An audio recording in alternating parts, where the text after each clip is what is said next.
extraordinária parábola judaica de um rabino que tinha 4 mulheres. Uma delas era a que ele mais amava. Era com ela que ele vivia a conjunção física, nupcial, carnal. Era com ela que ele experimentava viver os momentos mais felizes da alimentação, no contato físico. Era com ela que ele valia-se para poder experimentar o prazer abundante. Era a essa, a mulher que ele mais amava, que ele dedicava a maior parte do seu tempo, da sua energia e da sua vida. Mas havia uma outra mulher que ele amava menos do que a primeira. E essa outra mulher era a mulher que ele elegia quando ele ia sair para se apresentar nas rodas sociais. Ele amava muito essa outra mulher, mas menos que a primeira. Dava-lhe presentes caros, roupas finas, joias, através das quais ele comparecia aos ambientes glamurosos, assegurando o status, o prestígio social. Essa mulher também recebia dele um grande investimento de energia e de amor. E havia uma terceira, que ele amava menos do que as 2 primeiras, e que ele se valia dela para fazer as atividades do lar. Ele estava ao lado dela quando era para ajudar a educar os filhos. Estava ao lado dela para fazer o atendimento das necessidades domésticas, da convivência intramuros. Era com esta mulher que ele compartilhava as questões de só menos importância. Ele amava esta também, mas amava menos do que a segunda e muito menos do que a primeira. Mas ele tinha uma 4ª mulher que ele não conseguia amar, ou por outra, que ele desprezava, rechaçava. Essa 4ª mulher era uma sombra que se esgueirava, mendicando-lhe a atenção. Talvez 10%, 1% do que ele dava para as 3, mas ele não dava a menor atenção. Vivendo no seu palácio, convivendo com as 4 mulheres, esta última ficava se esgueirando. Não tinha um momento em que ele pudesse olhá-la com compaixão e lhe dispensar carinho, conforto, atendimento, um toque. Não tinha nada para ela. É como se ele a odiasse, assim ela sentia. No entanto, ela o amava. E buscava-lhe aqui e acolá, nessa ou naquela circunstância, a sua presença em vão. Um dia, ele adoeceu. O médico chegou e disse que ele ia morrer em pouco tempo. E que ele tinha que tomar as providências imediatas, porque a morte estava se aproximando e de que a doença era incurável. Ele, observando-se na realeza em que vivia, chamou naturalmente a mulher que ele mais amava, a primeira, e disse para ela que ele tinha uma surpresa para ela. E ela disse: qual é a surpresa? Você está doente? Eu vou morrer. E eu quero que você venha comigo. Ela disse: bem, assim, não, eu não posso ir com você. Eu posso ir com você até a beira da morte, mas depois, com você eu não posso ir, não. Mas eu lhe dei todo o amor possível. Eu investi tudo em você. Eu sinto muito. Eu também senti o seu amor, mas não, eu não posso ir com você. Ele chamou então a segunda que ele mais amava. Aquela que lhes dava os brilhantes, o solitário, as roupas famosas, em que ele comparecia na rede social da convivência diuturna, e que ele a apresentava como um triunfo. E disse-lhe: eu tenho uma notícia, que é triste, mas alegre ao mesmo tempo. Eu vou morrer e quero que você vá comigo. A segunda disse: como? Ele disse: sim, eu quero que você me acompanhe. Ela disse: infelizmente, eu não posso lhe acompanhar. Mas puxa, eu lhe dei tanto amor durante toda uma vida, e agora que eu quero a cumplicidade de volta nesse momento difícil. Ela disse: eu posso ser até cúmplice, mas ir com você, não, vá sozinho. Ele ficou profundamente magoado. Chamou por fim a terceira, que era grande companheira, que ele menos amava, naturalmente, e disse: eu estou muito doente. E você que foi a minha companheira das atividades domésticas, você que foi a minha sócia em todas as providências para resolver os problemas do lar, eu quero lhe dizer que eu vou morrer. E eu não quero ir sozinho, eu quero que você vá comigo. Tudo bem? Ela olhou para ele e disse: como? E comigo? Como? E comigo? Não. Eu vou com você até no velório, mas com você eu não posso ir. Ele então, esgarçado, quando viu por trás do pilar, estava aquela, esquálida, magra, a quarta.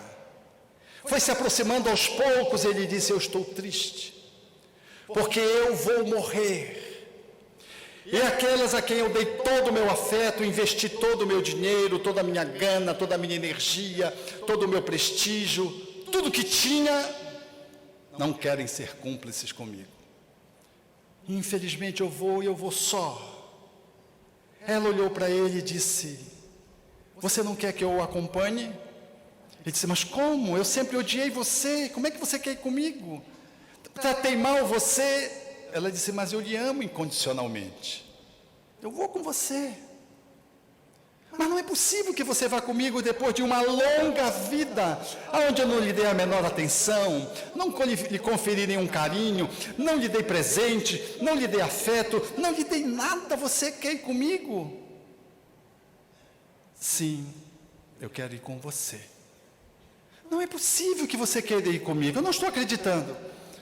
Mas acredite, eu o amo incondicionalmente.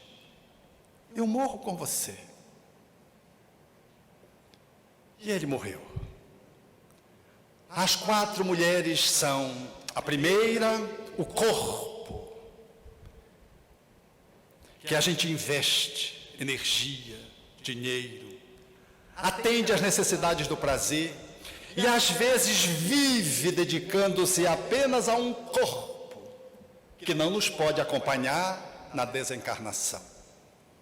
A segunda é aquela que representa as nossas máscaras sociais. É aquela que fala do nosso prestígio, do nosso status, do glamour da nossa atividade profissional, das titulações que nós carregamos, que nós investimos os nossos melhores momentos de vida, gastamos dinheiro, o nosso tempo, investimos para poder parecer e comparecer socialmente, mas que, na hora da morte, não nos acompanham. Ficam os títulos na parede, fica o dinheiro, fica o prestígio, os brilhantes, o cofre, a conta bancária, o nome. A terceira mulher é exatamente aquela que representa os nossos papéis domésticos, de cuidar, de se envolver com aqueles que são os nossos familiares, de travar com ele a cumplicidade do acasalamento, da paternidade, do sentimento filial, de ser o melhor neto, o melhor avô. É o sentimento que nos imbrica no papel intrafamiliar. Esses que são cúmplices conosco, que nós às vezes fazemos um grande investimento, eles ficam. Eles não nos acompanham com a morte. A morte é um processo solitário. E a 4ª esposa é a imortalidade, indissociável de nós mesmos. Ela é única que ultrapassa os umbrais da morte, pela desencarnação. As 3 outras ficam no mundo.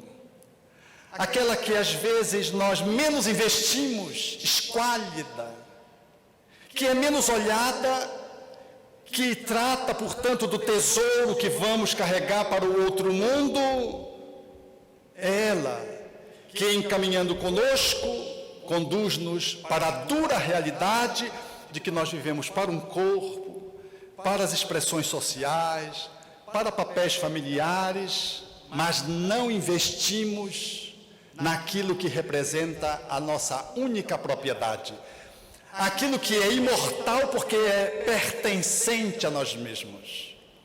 A quarta esposa no mundo, ela é pouco olhada, às vezes desprezada e às vezes odiada pelos materialistas que a negam. Nada obstante, tenho que um dia acompanhá-lo para além do túmulo. Por isso, Jesus foi importante. 3 anos de convivência.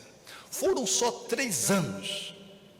Mas a atitude de Jesus no campo da imortalidade foi tão fecunda, não porque ele ressuscitou Lázaro, não porque ele se mostrou a Tomé para ser tocado, mas porque ele viveu cada momento da sua vida de tal modo plenamente, que a qualidade da sua vida fez com que João dissesse que se lhe fosse escrever tudo o que ele fez, a terra seria pequena para comportar os seus livros. Uma vida extraordinária não é uma longa vida de décadas, é uma vida que tem profundidade, que tem qualidade. Por isso Jesus nos acena, e o Espiritismo evoca a quarta esposa, a esposa da imortalidade, para que ela seja o objeto maior da nossa atenção, sem desprezo pelos papéis sociais, familiares, pelas nossas máscaras sociais no comparecimento às nossas atividades comunitárias e sem desprezo para o nosso corpo que devemos cuidar, mas sabendo que ele não nos acompanha, tal como os títulos, depois da nossa desencarnação, e de que nem os nossos familiares seguirão conosco junto pelo portal da morte. Esse convite que o Espiritismo evoca e faz, dá-nos a entender de que Jesus, na magnitude de 3 anos, revolucionando a Terra e nos revolucionando, é um eterno convite que se nos apresenta por Allan Kardec para que sejamos espíritas verdadeiros, nos acasalando notadamente com a quarta esposa, para quem deveremos oferecer as nossas melhores atenções, a nossa melhor energia, os nossos maiores cuidados, sem desprezos para as outras que têm um papel secundário no nosso processo evolutivo. Por isso, não é sem razão que a humanidade, na sofrência desses dias, evoca Jesus.